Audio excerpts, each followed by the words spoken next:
Bene, eccoci qua allora, tornati in studio, ultima parte di questa puntata di TV7 Match che come di consueto viene dedicata alla storia, Ermanno. Questa sera ci spostiamo sul confine orientale, un confine molto discusso e soprattutto anche nella zona di Trieste, per parlare di un luogo che è diventato un simbolo, cioè la risiera di San Sabba, un lager in Italia a tutti gli effetti, ma anche per parlare di quelle che sono state le vicende, appunto, come dicevo, del confine orientale. Certamente, allora siamo alla fine siamo quasi alla fine del 1943, alla fine del conflitto. Ormai la vicenda sta andando in una certa direzione e naturalmente c'è l'invasione dei nazisti in Italia e di conseguenza c'è anche un inasprimento praticamente della persecuzione di certe popolazioni, che naturalmente fa parte della cultura tipicamente germanica. E naturalmente questo avviene, purtroppo l'unica esperienza, per fortuna, avviene a Trieste, e lì si forma una sorta di campo di sterminio, non solo di concentramento, ma di sterminio appunto delle popolazioni che venivano normalmente trasferite in Germania e poi sacrificate, o in Polonia sacrificate attraverso i lager. Questa è la risiera di San Sabba e con noi abbiamo dei dotti, diciamo, storici che ci possono aiutare a capire meglio questo fenomeno. Perché la risiera di San Sabba avviene perché c'è una sorta di accettazione da parte della popolazione, perché in altri stati, proprio a quell'epoca, quando la popolazione si ribellava, il Terzo Reich aveva l'abitudine di non andare contro la mentalità della popolazione e per evitare gli scontri. Qui abbiamo una situazione che è estremamente complessa da comprendere e naturalmente di questo ne parliamo in questa fase della trasmissione. Certo, presento gli ospiti che sono con noi, saluto e ringrazio per essere qua in studio il professor Giovanni Zannoni. Buonasera professor Zannoni. Buonasera a voi. E grazie per essere qua dell'Associazione Nazionale Venezia Giulia e Dalmazia, grazie della sua presenza. In collegamento saluto il professor Antonio Varsoli. Buonasera professor Varsoli. Buonasera. Buonasera a lei, è docente di storia delle relazioni internazionali all'Università di Padova e abbiamo sempre in collegamento il professor Davide Rossi. Buonasera professor Rossi. Salve, buonasera, grazie dell'invito. Grazie a lei, docente di storia e tecnica delle Costituzioni e codificazioni europee all'Università di Trieste. Effettivamente, Ermanno, la risiera di San Sabba rappresenta un caso sicuramente particolare, ma la cosa particolare era che anche, ad esempio, nella persecuzione degli ebrei, di cui ben pochi ne sono morti effettivamente all'interno della risiera di San Sabba, però molti degli ebrei arrivano attraverso delle delazioni, cioè le persone venivano a volte denunciate e i tedeschi pagavano queste delazioni. Sì, e questa fa parte della struttura dell'epoca, quindi la delazione veniva pagata e un parte anche dei beni di chi veniva poi appunto denunciato passavano al delatore, ma naturalmente questo fa parte dei meccanismi razziali che avevano messo in piedi a suo tempo, ma in Italia non c'era, devono arrivare i tedeschi perché questa cosa succeda e naturalmente i tedeschi tengono conto. C'è una sorta di accettazione sommessa a questo tipo di diciamo, architettura tragica. Ed appunto la risiera di San Sabba viene utilizzata in questo senso. Darei inizio con un contributo che ci serve a capire un po' cosa è stato il momento storico della costruzione di questo lager italiano, perché e naturalmente poi sentiremo i nostri ospiti. Contributo. Quando il 10 luglio 1943 gli anglo-americani sbarcarono in Sicilia, portarono la guerra sul suolo italiano. Il 25 luglio ci fu l'arresto di Benito Mussolini e poi le trattative segrete con gli alleati che portarono all'armistizio dell'8 settembre 1943. In quel momento il re, i ministri e Badoglio erano scappati a Brindisi, lasciando le truppe senza ordini e allo sbando. Il 12 settembre Mussolini fu liberato dai tedeschi sul Gran Sasso e portato a Salò, sul lago di Garda, dove si costituì la Repubblica Sociale Italiana, lo Stato fantoccio con la benedizione nazista e con il controllo sul centro-nord Italia. Hitler, approfittando dei vuoti di potere, occupò due aree strategiche, la zona di operazione Prealpi e la zona di operazione Litorale Adriatico. L'amministrazione delle due aree passò direttamente a Reich. Fu in questo scenario che fece la sua comparsa Odilo Lotario Goblocnik, cui venne conferita la carica di comandante superiore delle SS e della zona di operazioni Litorale Adriatica. L'obiettivo era l'eliminazione definitiva della comunità ebraica triestina e la creazione di un campo di concentramento e sterminio. La vecchia struttura della risiera di San Sabba si prestava a questo scopo. Il complesso fu concesso a scopo militare ai nazisti con una triplice funzione: campo di detenzione di polizia, campo di transito per gli ebrei deportati nei campi in Polonia e campo di detenzione dei prigionieri politici che venivano torturati e uccisi. Dall'autunno del 1943 alla primavera del 1945 per la risiera passarono più di 1450 ebrei. Pochi di loro morirono a San Sabba, ma solo una ventina sopravvisse ai lager nazisti in Polonia e ritornò a casa. Chi invece morì tra le mura della risiera furono i partigiani, soprattutto jugoslavi, e gli oppositori politici. Il numero delle vittime è stato stimato tra le 2.000 e le 5.000. L'esecuzione poteva avvenire per gassazione tramite il tubo di scappamento degli automezzi, con un colpo sferrato alla nuca, o più di rado per fucilazione, vista la necessità di risparmiare le munizioni. I cadaveri finivano poi nel forno crematorio ricavato dal precedente essiccatoio dei cereali. La risiera di San Sabba fu l'unico lager in Italia dotato di forno crematorio. Il 29 aprile 1945 i nazisti in fuga fecero esplodere il forno e la ciminiera per cancellare le prove.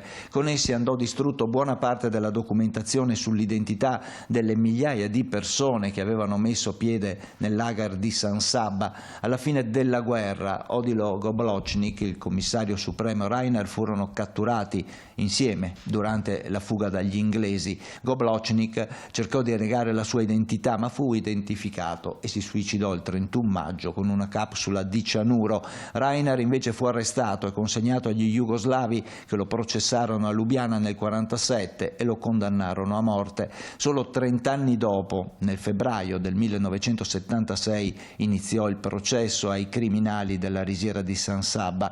30 avvocati rappresentavano 60 parti civili, mentre la sbarra degli imputati rimase vuota. Gli imputati erano morti da tempo, l'unico sopravvissuto era Josef Oberhauser, comandante della risiera, che venne condannato all'ergastolo in contumacia. Oberhauser continuò tranquillamente la sua vita a Monaco di Baviera fino alla sua morte nel 1979. La giustizia italiana infatti non poté chiederne l'estradizione per gli accordi esistenti italo-tedeschi che permettevano l'estradizione solamente per i crimini commessi dopo il 1948. Durante l'occupazione alleata di Trieste, nel territorio libero di Trieste, dopo la guerra, la risiera fu usata come centro di accoglienza per i rifugiati italiani dell'esodo giuliano-dalmata. La risiera divenne monumento nazionale solo nel 1965 con il presidente Saragat e fu poi restaurata nel 1975. Prego, Antonio Vasori, vuole darci un incipit su questo argomento? Forse deve riaccendere il microfono. Ecco, prego, prego.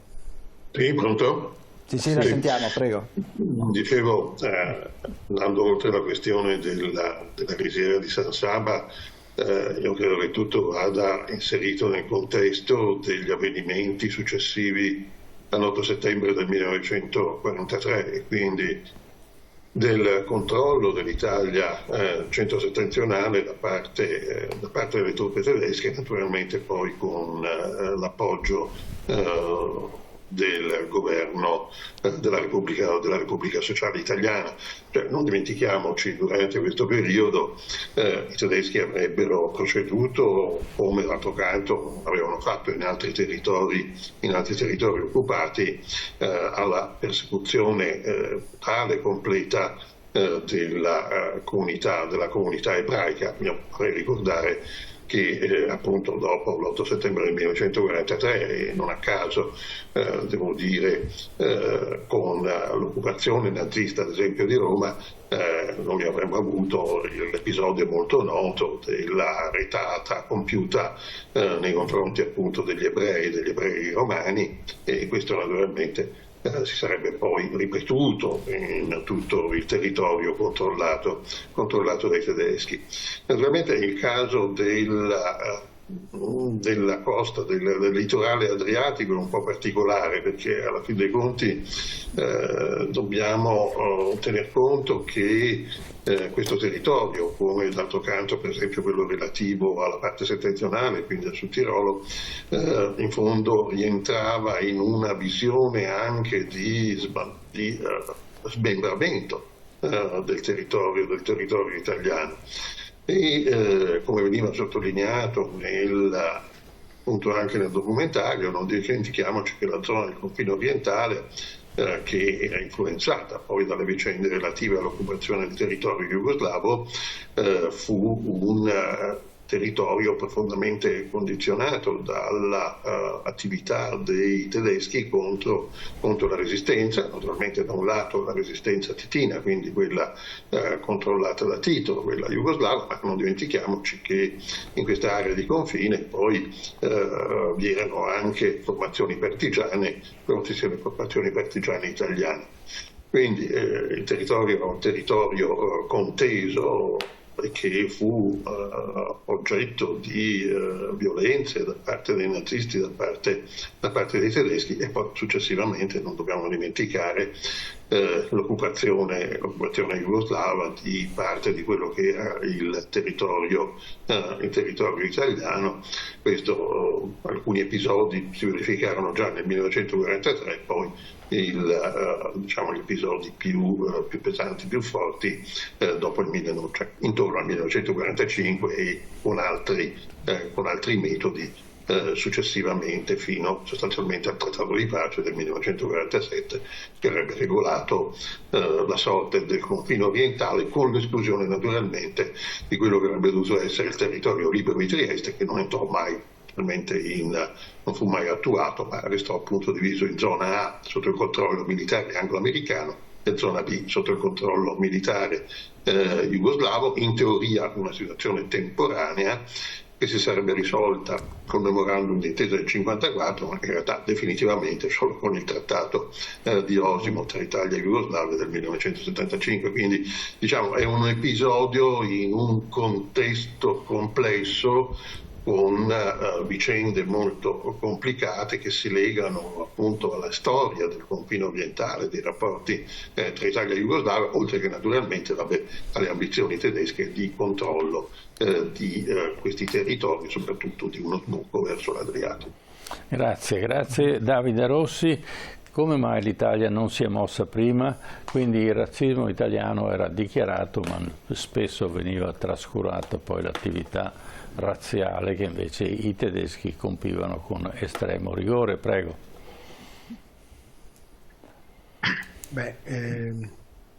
Mi riconnetto anche a quanto diceva il professor Varsoli. È chiaro che stiamo parlando di una zona ad altissima densità di complessità, soprattutto appunto dall'ottobre del 43 tranquillamente fino al 47-48, dove si innestano a un certo punto questioni ideologiche molto forti e questioni nazionalistiche. Abbiamo nella stessa area territoriale i nazisti che scendono perché hanno bisogno di uno spazio per arrivare al mare, dall'altra parte abbiamo la Repubblica Sociale Italiana che comunque cerca o tende di strutturarsi ed insistere su quel territorio, abbiamo i partigiani titini, abbiamo i partigiani bianchi, abbiamo i partigiani italiani, abbiamo Ante Pavelic con le sue truppe, per cui insistono in questo territorio una condensazione di criticità che rende quest'area un'area densissima, elevata, polveriera dal primo conflitto mondiale, e poi possiamo tirare un filo rosso che arriva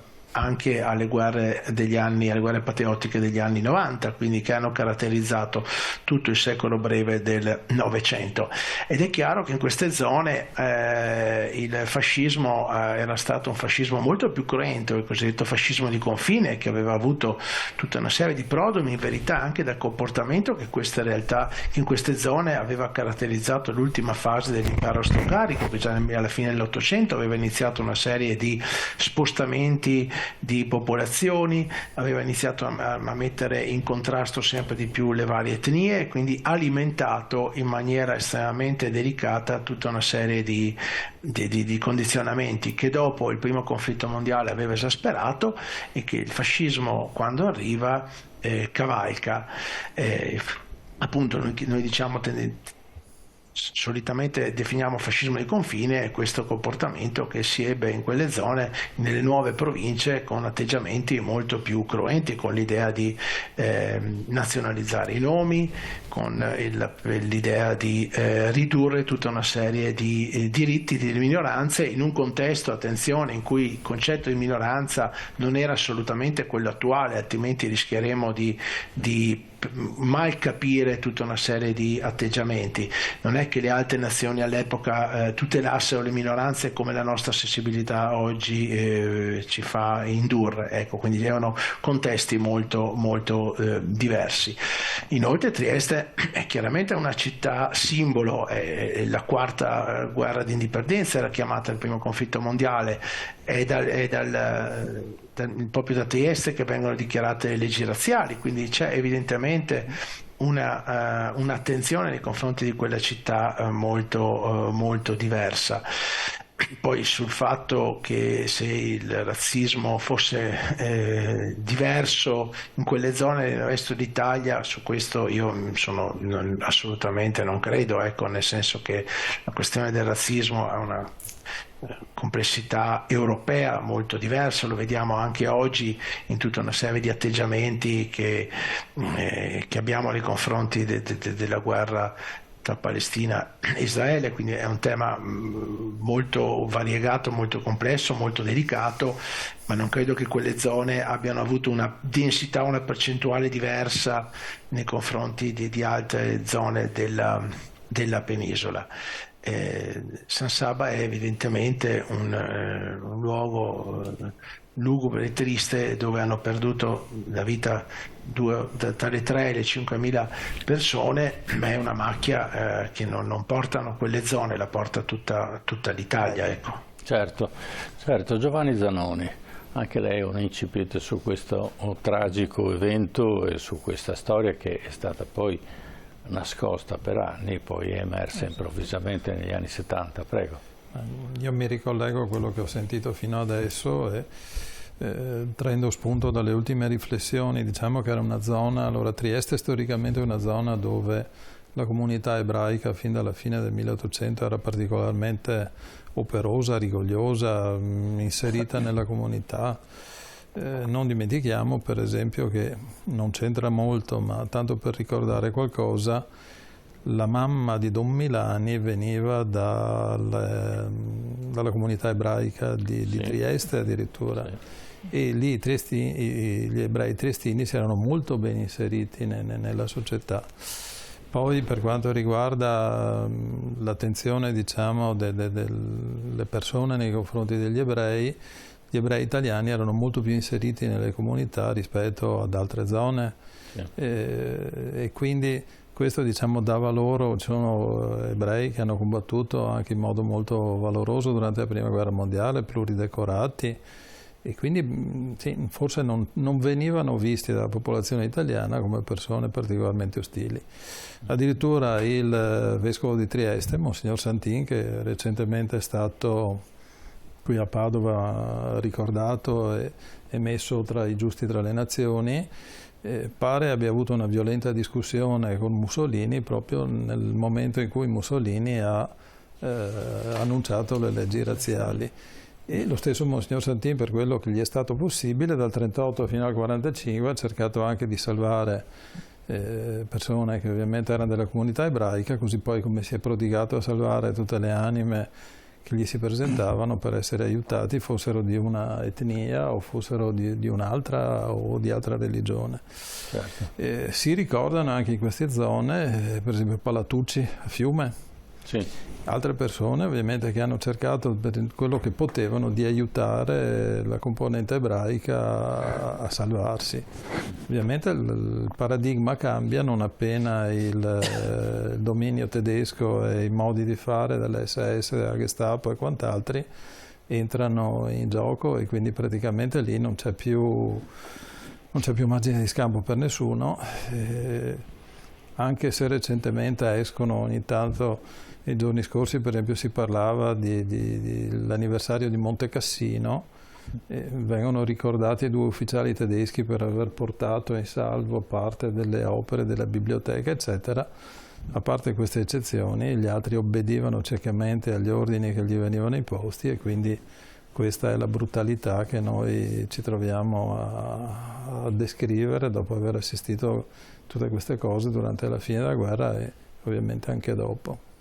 Certamente è un momento complicato, ma ricordiamo poi che Trieste è una città, diciamo, che si è sviluppata abbastanza recentemente, cioè all'inizio del Settecento l'imperatore d'Austria e poi la figlia Maria Teresa incarica, praticamente crea una situazione particolare, cioè la zona di Trieste, che era un paesino praticamente e neanche sul porto, perché non c'era nemmeno un porto, perché Venezia proibiva una, diciamo, competitività commerciale da parte degli abitanti dell'Adriatico, quindi accentrava l'economia su Venezia.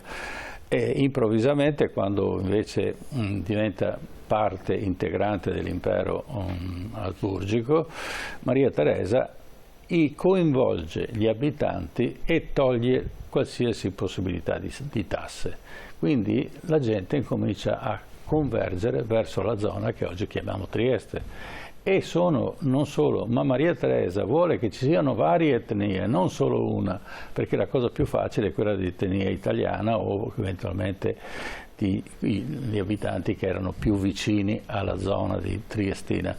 E naturalmente cerca di equilibrare la quantità di abitanti in maniera tale da avere un purpurri di etnie diverse, e naturalmente lascia in mano alla popolazione ebraica la possibilità di sviluppare economicamente, e allora i nuovi triestini se ne vanno a Londra a imparare cosa vuol dire mettere in piedi un porto, cosa vuol dire commerciare attraverso un porto, ma soprattutto mettono in piedi quelle che sono le assicurazioni generali, cioè come assicurare un trasporto marittimo e eventualmente tutti i vantaggi, e da lì naturalmente nasce una grande città, perché finalmente l'impero asburgico ha uno sbocco sul mare che prima non aveva, e quindi la popolazione nel giro di pochi anni passa da 3.500 abitanti a 30.000 abitanti, perché tutti avevano vantaggio, tutti avevano la possibilità di creare un'economia libera e da lì nasce Trieste. Naturalmente l'etnia in lingua italiana era abbastanza importante, ma veniva compensata da etnie di altre zone.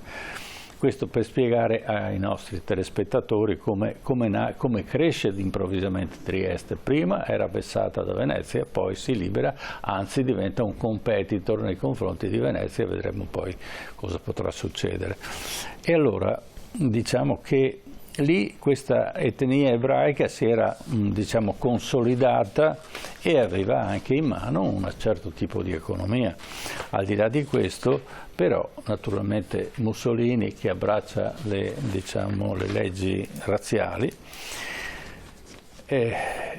non accetta questa presenza e naturalmente appena ha la possibilità di farlo fa quello che naturalmente è la riviera di San Saba, perché naturalmente lascia liberi i fascisti e gli abitanti che stavano dalla parte, diciamo, del regime fascista a fare quello che poi hanno fatto. In questo senso mandiamo in onda il secondo contributo da Mussolini a Tito.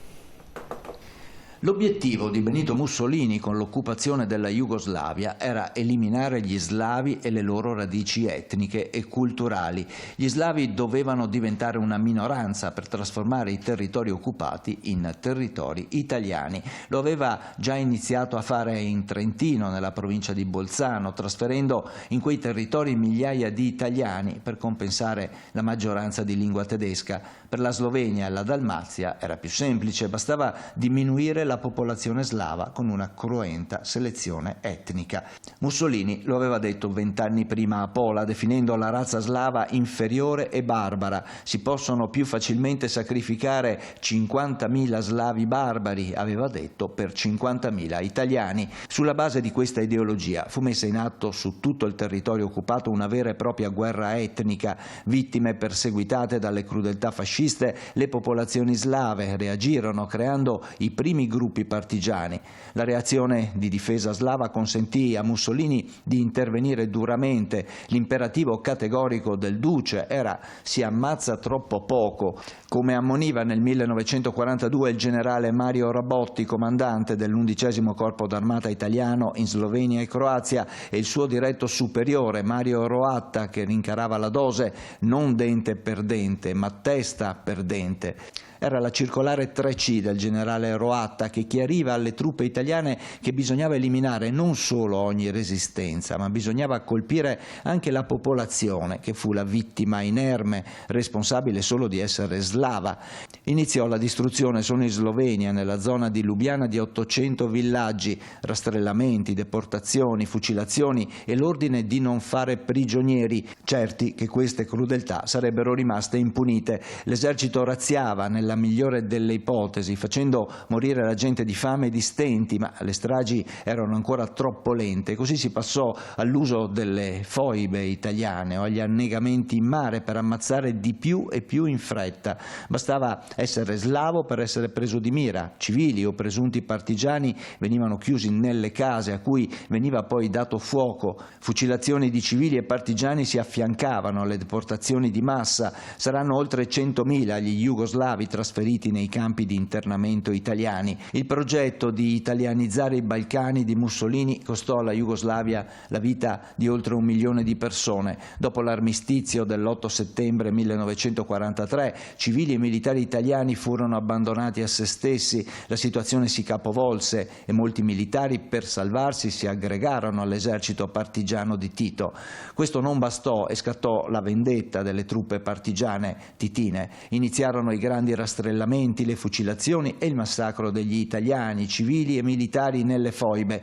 Migliaia di persone finirono la loro vita nel fondo di una cavità carsica o in fosse comuni e dimenticate. Alla fine della guerra Albania, Grecia e Jugoslavia insistettero per processare i criminali italiani, ma le richieste furono sempre accantonate. Tutti si erano macchiati di crimini e nessuno poteva autoassolversi. Le Nazioni Unite avevano già stilato un lungo elenco di criminali di guerra italiani che solo per la Jugoslavia comprendeva 750 nomi, tra generali, ufficiali dell'esercito, carabinieri, questori, camicie nere.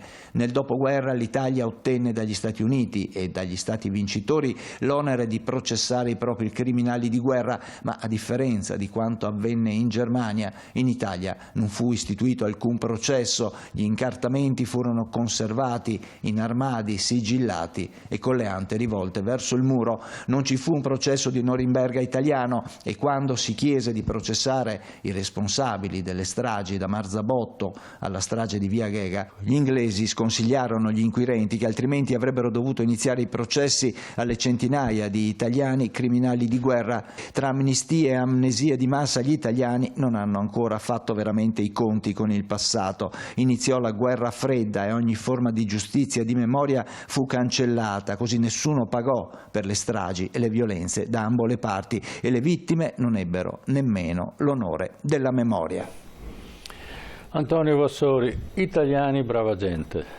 Allora, in realtà abbiamo cancellato un sacco di memoria, è troppa forse, perché ci riteniamo noi vittime di questa guerra, ma in realtà purtroppo abbiamo dato un buon incipit a questo conflitto che poi ha portato anche a queste stragi. A lei la parola. Ma diciamo che la questione degli italiani brava gente, almeno dal punto di vista della storiografia, è stata ormai messa in discussione da parecchio tempo, insomma almeno 10-15 anni, insomma. Quindi io credo che chi voglia conoscere come sono andate veramente le cose abbia la possibilità poi di trovare studi, volumi, ricerche che insomma, fanno giustizia appunto di questo che è un luogo comune.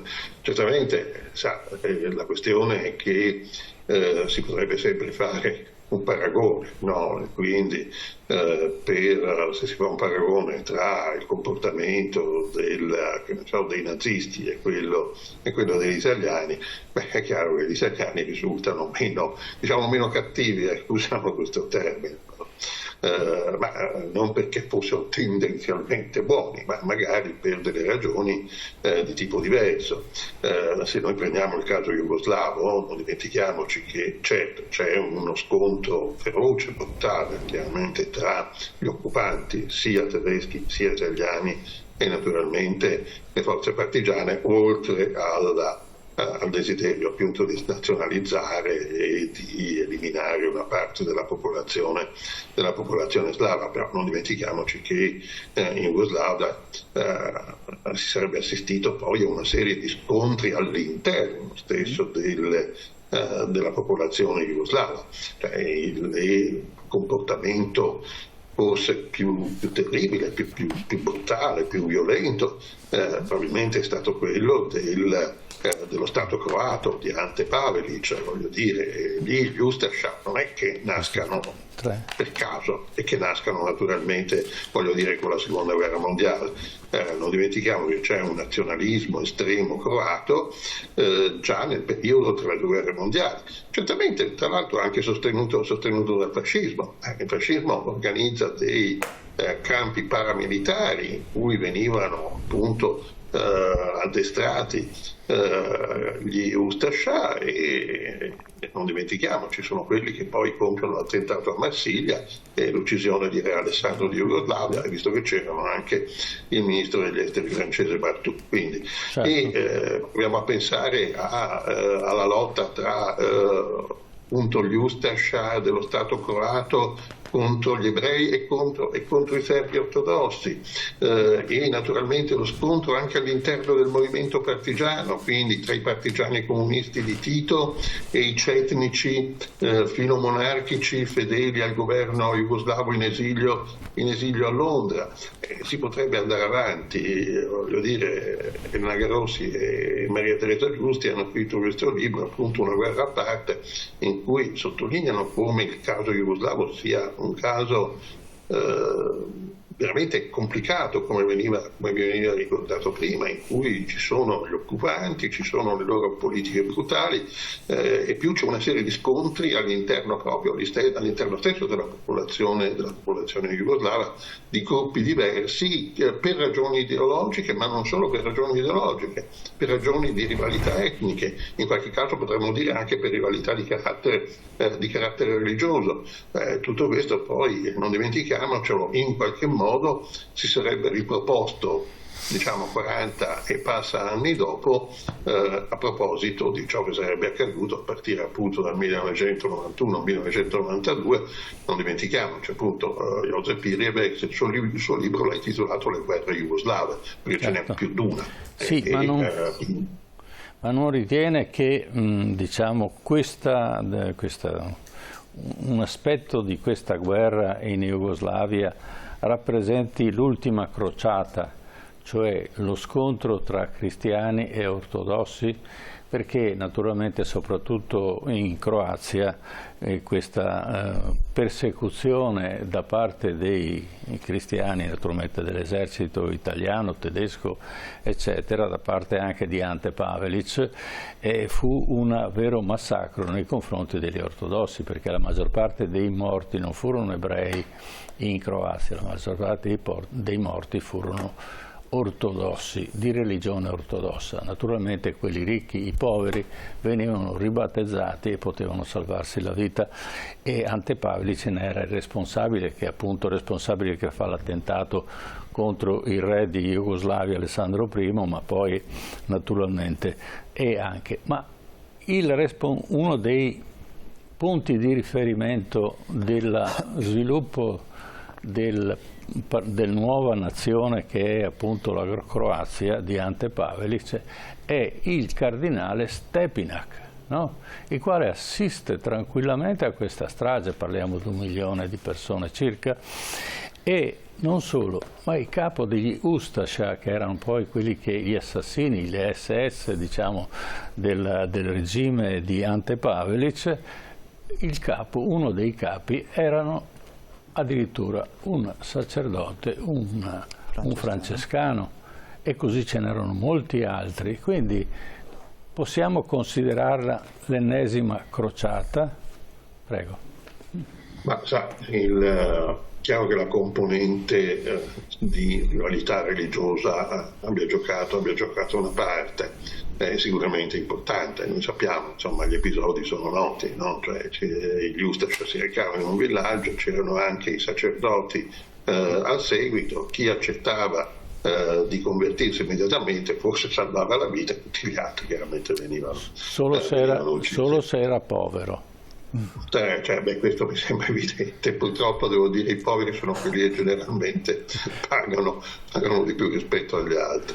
Certo. Però ecco, io non so, vorrei, il termine crociata mi lascia diciamo qualche perplessità, perché io credo che sia anche il risultato della storia e delle vicende, delle divisioni che hanno attraversato i Balcani per secoli. Qui certamente è chiaro l'aspetto religioso, c'è, insomma, basterebbe pensare alla presenza forte dell'impero ottomano, alla lotta nei confronti della presenza dell'impero ottomano e così via, quindi c'è questa componente, però io vedo più che altro l'eredità di conflitti che erano anche di carattere sociale, di carattere etnico. Poi è chiaro che la componente religiosa rientra in tutto questo, però ecco, forse dovremmo vederlo più come una prospettiva di lungo periodo e di una storia di divisioni, di contrasti, di rivalità che sono durate secoli. Io credo che ci sia ancora e sussiste in questo momento in Jugoslavia questa stessa attività, diciamo, contro i serbi, e i serbi naturalmente contro gli altri, perché lo era anche durante l'impero, parliamo prima della prima guerra mondiale. I serbi erano perseguitati nonostante fossero importantissimi, perché difendevano il fronte dai turchi, dall'invasione turca. In questo senso Davide Rossi ci può dare una apertura? Anche collegandomi a quello che diceva il professor Varsori, è chiaro che sono tutti elementi che si sommano, che si aggiungono, e chiaramente uno non elimina l'altro, cioè c'è una componente ideologica che secondo me, soprattutto se mi riferisco a quanto dopo compie Tito, è marcata, ma questa si somma con quella etnica, ma anche per il semplice motivo che spesso e volentieri alcune persone nei cui confronti c'era una versione ideologica si sommava anche l'elemento etnico e si somma anche l'elemento religioso, che va a scompaginare tutto il quadro. dal 1990 in avanti, quando diciamo così, si è potuto iniziare una serie di studi concreti nei confronti delle foibe, perché prima tutti gli elementi erano elementi soprattutto dal punto di vista nostro italiano, e di dati che potevamo avere in maniera rarefatta, perché la quasi totalità delle foibe si trovava in territorio slavo. Adesso emerge che appunto nelle foibe siano morte quasi 100.000 persone nel torno degli anni che stiamo considerando alla fine della conclusione del secondo conflitto mondiale. Quindi cosa significa? Se noi indichiamo in 8-10.000 il numero di infoibati italiani, ce ne sono altri 90.000 della cui paternità bisogna evidentemente andare a fondo, e delle cui cause riguardano tutta una serie di avversioni tra le varie popolazioni, come diceva lei, serbe, croate, e anche gli sloveni stessi hanno avuto una serie di problemi molto, molto significativi, che va a rende il quadro altamente complesso, e la cui causa è una causa, io sono perfettamente d'accordo, che ha un cuore antico, che si consolida in una sorta di tradizione di rapporti molto tesi che queste etnie hanno avuto tra loro nei secoli, dove, ripeto e ribadisco, tutti gli elementi si sommano, non si escludono. Il fattore religioso si somma a quello etnico, a quello ideologico, e tutti assieme hanno creato questa enorme polveriera che nel Novecento non fa altro che esplodere, ma portando con sé un cuore molto più antico. Certamente, grazie.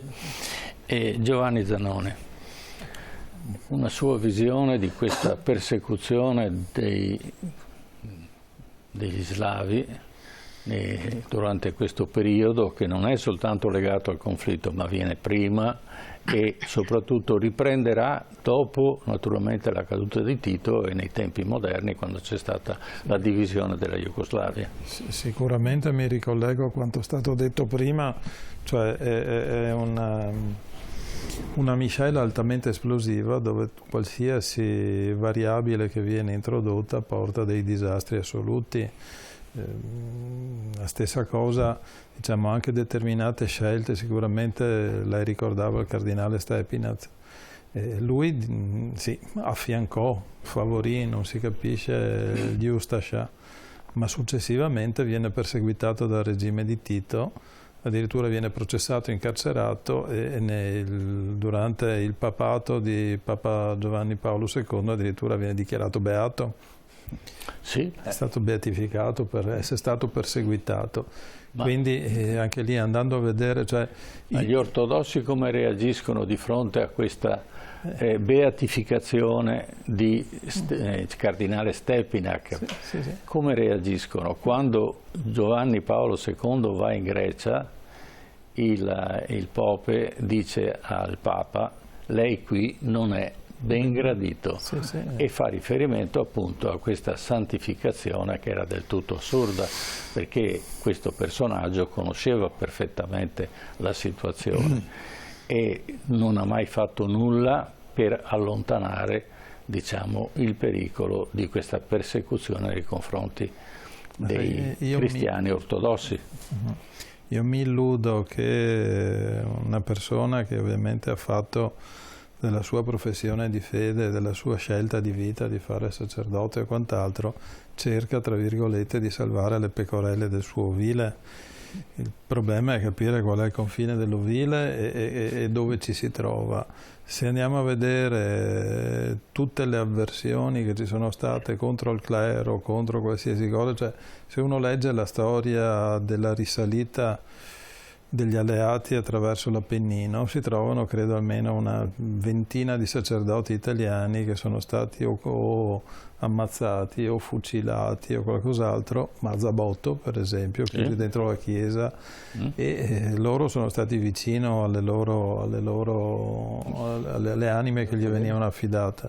Immagino che la stessa cosa può essere stata fatta anche dall'altra parte, però, come diceva Davide Rossi prima, le etnie, le divisioni, i serbi, i croati e quant'altro facevano in modo che ovviamente questo fosse esasperato nel maggior modo possibile, cioè questo che a un certo punto credo che l'ideologia è intervenuta a gamba tesa su quello che doveva essere un paradigma di fede.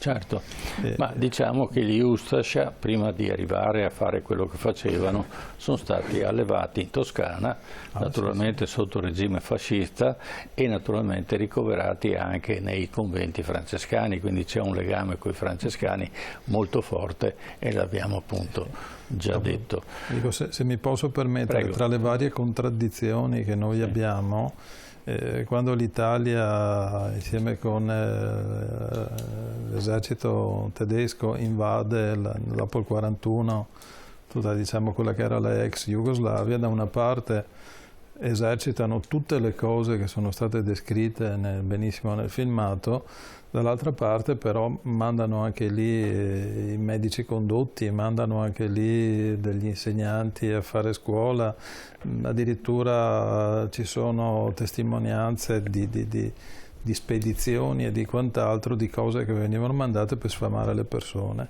e questo fa parte ovviamente di quel modo di fare tipicamente italiano, che da una parte bastona, dall'altra parte aiuta. Noi non siamo mai riusciti ad uscire da questo modo di fare che da una parte si presenta col sorriso, dall'altra parte però quando deve andare con massime conseguenze ci arriva lo stesso, insomma. Certo. Va bene, e allora passiamo al terzo contributo: gli altri morti nelle foibe. Alla fine della guerra, nel 1945, alle foibe italiane si aggiunsero le foibe e le fosse comuni degli altri, quelle della Croazia, della Slovenia, colme di decine di migliaia di soldati e civili in una orribile giustizia sommaria, eliminati dall'esercito di Tito. Quanti furono e dove sono impossibile saperlo, così come avere l'esatto numero. Una storica dell'Università di Maribor parla di 14.500 sloveni e almeno 100.000 croati uccisi dopo il maggio 1945. L'elenco comprende i morti delle fosse comuni, che sono migliaia, tra Croazia e Slovenia. A Tesno, nella zona di Maribor, nel 1999, costruendo un'autostrada, si scoprì una fossa comune lunga 1 chilometro, larga 6 metri e profonda 2, che conteneva circa 15.000 cadaveri. A Borovnica c'era un campo di concentramento italiano e dal 1945 fu riutilizzato dagli jugoslavi, dove furono deportate circa 10.000 persone. Di queste almeno la metà è scomparsa. Gli elenchi furono distrutti prima dagli italiani e poi dalla polizia segreta jugoslava su ordine di Tito. Finita la guerra si sfruttarono le trincee anticarro scavate dai tedeschi e abbandonate nella ritirata per nascondere i cadaveri. L'esercito jugoslavo massacrò più di 30.000 prigionieri, principalmente croati, della parte del nazifascista Ante Pavelic, che per primo aveva iniziato la strage balcanica e che era stato responsabile del genocidio di 800.000 cristiani serbo-ortodossi. Nel 2007 fu scoperta in Slovenia una miniera con 5.000 cadaveri all'interno, era stata sbarrata con una lastra di ferro e chiusa anche dentro con 11 barriere di cemento. Nel campo di Teaje furono uccisi in 2 mesi 5.000 sloveni e nel 1950 fu creata una discarica industriale tentando di nascondere i cadaveri sotto la grande massa di rifiuti tossici. Le vittime furono migliaia, quale vendetta contro l'ex Stato di Croazia, nato per il volere di Mussolini e di Hitler, presieduto da Ante Pavelic, responsabile dal 41 al 45 del massacro dei cristiani serbo-ortodossi, nonché di 60.000 ebrei e di 14.000 zingari. Anche negli stati balcanici permane l'odio dovuto alla reciproca mattanza, ma a scatenarla fu Mussolini, seguito a ruota da Hitler. Il resto fu una spontanea e ingiustificabile conseguenza. Davide Rossi, questa è l'altra faccia della guerra. Le guerre non sono mai giuste, sono soltanto, diciamo, forme di crimine sia da una parte che dall'altra, e ne abbiamo avuto testimonianza appunto con le foibe, dove sono stati sacrificati gli italiani ma anche molte altre etnie. Prego, a lei. Secondo me solo adesso a una trentina d'anni dalla caduta del muro di Berlino iniziamo non parlo chiaramente della storiografia, parlo anche di un certo tipo di condivisione, di sensibilità, a fare un certo tipo di ragionamento. Anzi, siamo paradossalmente ancora molto vicini agli eventi, non soltanto perché alcune persone possono essere ancora vive, ma anche perché appunto deve ancora costruirsi un certo tipo di sensibilità. Il Novecento è stato il secolo delle esasperazioni di tutta una serie di sensibilità. Il nazionalismo che si forma tra la fine dell'Ottocento e dopo con il primo conflitto mondiale è un nazionalismo fortissimo che non riguarda, attenzione, solo l'Italia, ma riguarda anche la Francia, l'Inghilterra, ne pensiamo poi addirittura chiaramente alla Spagna, il Portogallo, quindi è un qualche cosa che riguarda tutto il continente e si innerva all'interno di una serie di ideologie.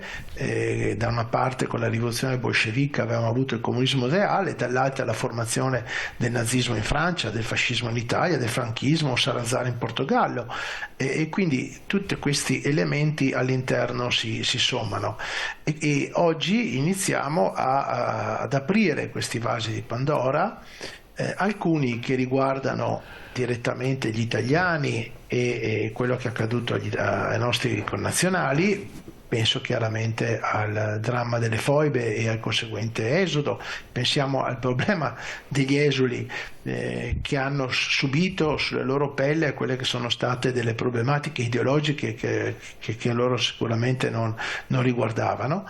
Poco per volta iniziamo anche a parlare di quelle che sono stati una serie di atteggiamenti del governo italiano in una visione, in una prospettiva più ampia, e quello che dicevamo adesso in confronto nell'appoggio italiano a Pavelic e tedesco a Pavelic e ne di conseguenza, e man mano tutti questi elementi stanno emergendo.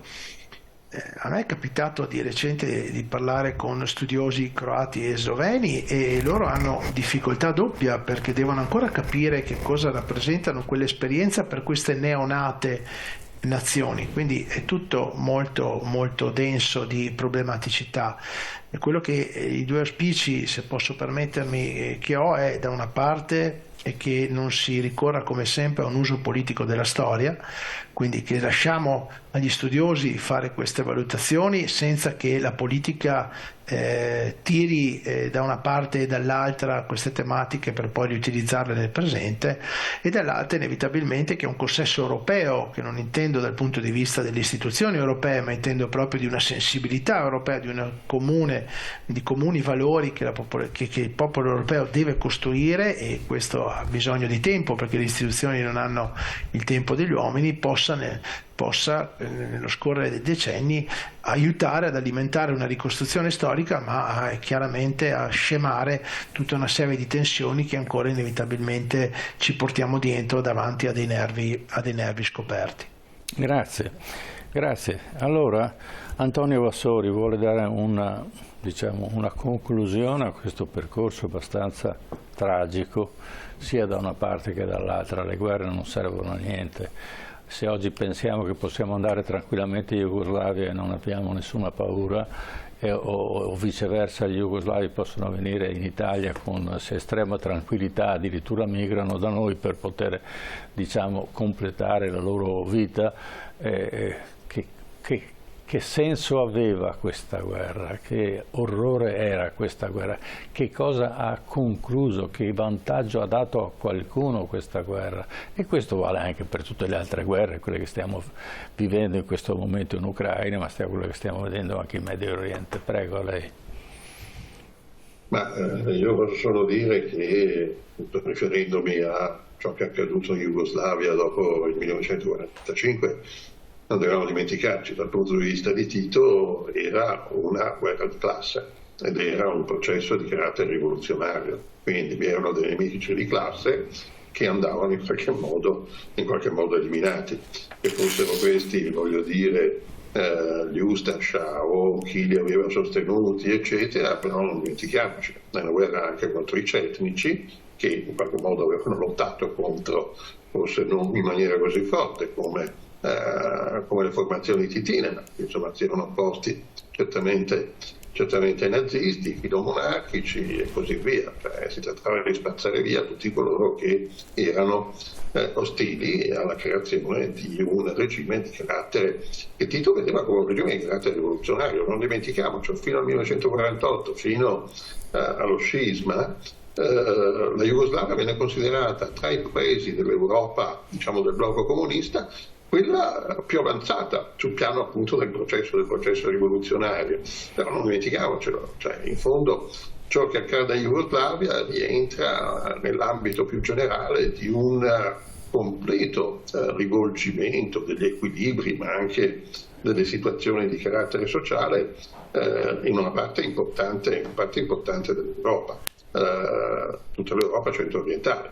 Non dimentichiamoci, la presa del potere da parte dei partiti comunisti non è che avvenga solo in Jugoslavia, avviene naturalmente in Romania, in Bulgaria e così via. Quindi certo.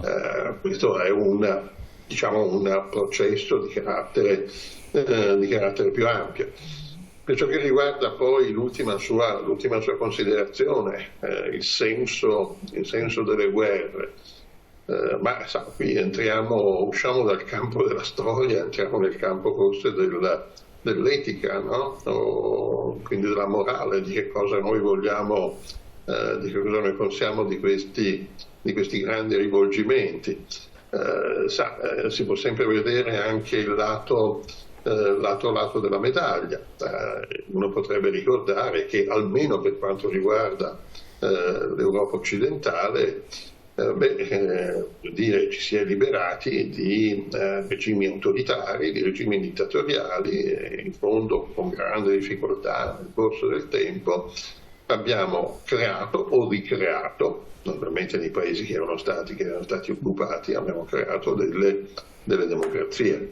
E quindi se vediamo il tutto in questa prospettiva, le guerre a volte sono dei grandi acceleratori dei processi storici, sono delle grandi tragedie naturalmente, ma cambiano anche il mondo.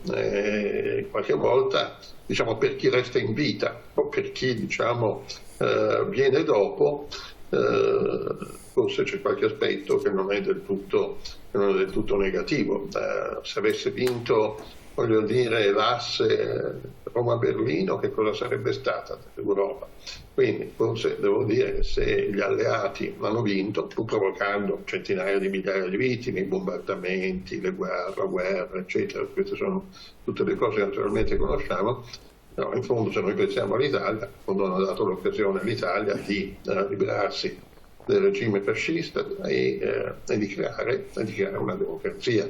La Francia è stata liberata, il Belgio e l'Olanda sono stati liberati, la Germania è passata attraverso una tragedia ben più forte, però nel 1949 quando è stata creata la Repubblica Federale, che è l'origine della Germania contemporanea, quindi una democrazia con tutti gli aspetti, le democrazie hanno 1000 difetti, però appunto tutto sommato qualche pregio ce l'hanno. Quindi non dobbiamo dimenticare questi aspetti, però ecco qua, usciamo forse dal campo della storia, entriamo nel campo appunto dei giudizi morali, no? I giudizi morali sono sempre condizionati da 1000 elementi, da mille fattori. Io credo che ciò che diceva il mio collega, cioè quello in fondo di sperare, anche grazie al lavoro degli storici, che possa nascere una sensibilità diversa, con una presa di coscienza di ciò che è stato il passato, di tutti gli aspetti negativi di ciò che è stato il passato, una presa di coscienza che in fondo ci porti ad avere una visione diversa, più positiva dei rapporti tra gli stati, tra i popoli, e questo certamente sono processi lunghi, naturalmente, e si può sempre purtroppo anche tornare indietro. Speranza che questo non accada, che invece si proceda e si riesca a progredire. Grazie. Quindi per capire delle cose ovvie abbiamo bisogno di una guerra. Quanto stupidi siamo? Questo ci domandiamo, perché poi succederà che anche in Palestina, piuttosto che in altri paesi, in Ucraina, tra 100 anni andranno tutti d'accordo, andranno al bar a bere assieme e non avranno nessun pregiudizio. Esattamente quello che sta succedendo in Italia. Quanti africani stanno arrivando e noi 100 anni fa, 70 anni fa, 80 anni fa siamo andati in Africa ad ammazzare le persone? Ma cos'è cambiato? Cioè la mente umana. E questa si chiama intelligenza oppure siamo degli stupidi e usiamo l'intelligenza per farci del male? Questa è la mia domanda. Non siamo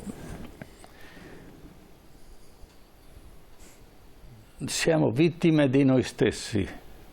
E allora bisogna che noi ci proponiamo in maniera diversa. Non possiamo accettare i diktat della politica, perché il diktat della politica porta alle guerre e le guerre sono indispensabili per taluni e sono non indispensabili per la maggior parte delle persone. E questo è il problema e questo è un esempio che non porta a niente. Oggi con la cultura che abbiamo in questo momento rimetteremo in piedi la risiera di San Saba? Sarebbe un orrore. Ma perché allora la descriviamo come se fosse una fatalità? E anche qui gli storici non ce ne mettono abbastanza. È successo, quindi te la racconto come Cappuccetto Rosso oppure Biancaneve i 7 nani, invece no, è stata una tragedia che oggi non può succedere più, ma sta succedendo in qualche altro paese, ma per quale motivo? E sono motivi futili. Perché da una parte c'è la NATO, che è la Santa Inquisizione, dall'altra parte c'è un figlio di buona donna, un criminale che si chiama Putin, ed è l'ideale per fare un disastro, perché a rimetterci non è Putin, a rimetterci non è Joe Biden, a rimetterci non sono gli americani, a rimetterci sono quelli che muoiono ogni giorno per una cosa di una stupidità unica, che non si capisce, perché improvvisamente tra 10 anni diranno: ma quanto cretino siamo stati, io ho perso mio padre per una cretinata di questo genere. È cosa che può succedere e succede tutti i giorni. Allora lascerei la conclusione al nostro ospite, Giovanni Zanoni. Ma io ascoltavo le sue parole, professore, e pensavo ovviamente a quanto sarebbe meglio che la storia venisse vissuta dal basso.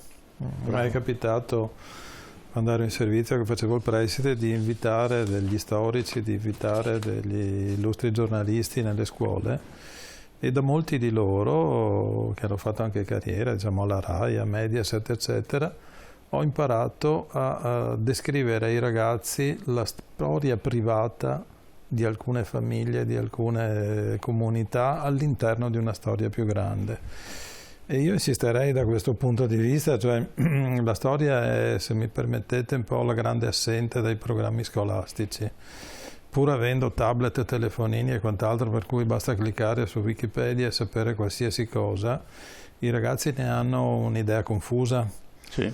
Ai miei tempi, quando io ho fatto le elementari in quel di Mestre e di Venezia, avevo una maestra che mi portava a vedere San Marco, mi portava a vedere l'Arsenale, mi portava a vedere una serie di cose. A parte le difficoltà burocratiche, per cui portare un bambino in uscita può essere più difficoltoso che non avere un'udienza papale, ma io credo che sapere quello che succede a loro intorno, quelle che sono le testimonianze della storia, della vita dei loro genitori, dei loro nonni, di qualcos'altro, sarebbe molto più utile per avvicinarli alla storia vera